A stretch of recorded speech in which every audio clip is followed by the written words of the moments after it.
Oh no, okay, before that, boleh tak doktor terangkan apa yang menyebabkan X-ray ni jadi bertumpuk-tumpuk ni?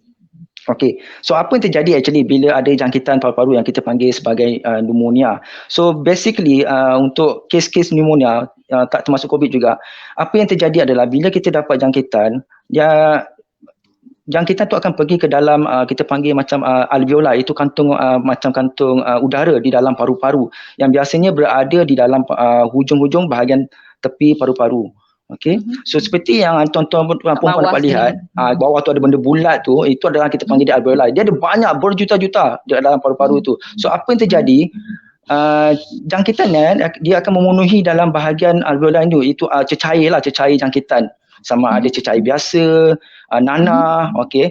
So apa yang terjadi dalam kes COVID ni, biasanya pada awal jangkitan dia akan memenuhi dalam separuh lah daripada kebanyakan daripada alveoli. Itu sebab kita akan nampak macam kabur dalam dalam X-ray itu. Ini antara tanda awal untuk jangkitan COVID. Okay, so dia ini bila berlaku macam ini yang kita panggil dalam early stage. So dalam kes-kes dalam jangkitan awal COVID, biasanya kadang-kadang X-ray ataupun CT scan dia buat, dia akan nampak normal dahulu. Okay. So dalam so untuk sama ada normal ataupun dia akan nampak macam ada sikit-sikit saja yang kabur-kabur nampak jangkitan dalam paru-paru tu.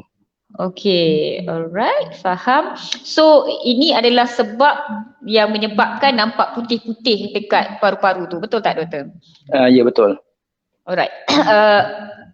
Boleh tak doktor terangkan dari segi stage COVID tu apakah perubahan yang mungkin berlaku? Okay.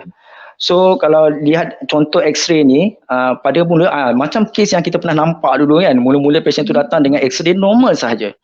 Selepas beberapa hari, dalam masa mungkin 4-5 hari, kita akan nampak tumpuk-tumpuk sedikit di bahagian di gambar A yang normal, B tu you akan nampak sikit-sikit ada macam tumpuk-tumpuk putih di bahagian tepi. And then selepas 4-5 hari, tumpuk-tumpuk itu akan bertambah lagi pada di gambar pada gambar C tu. So dia akan bertambah, yes. And then later, kemudian selepas dalam masa mungkin 8 hingga 10 hari, as dia progress, dia akan nampak dia lagi banyak daripada bawah paru-paru tu, dia akan pergi dekat tengah-tengah dan seterusnya pergi dekat atas. So gambar D tu bila dia dah sampai peak, dia akan menyebabkan putih tu lagi bertambah banyak. Maksudnya cecair itu telah memenuhi ruang-ruang udara di dalam paru-paru tu yang kita panggil dia consolidation. So as long as dia pergi dalam masa 14 hari, mungkin jangkitan kita telah memenuhi seluruh paru-paru tersebut. Okay. Macam kita nampak gambar F tu.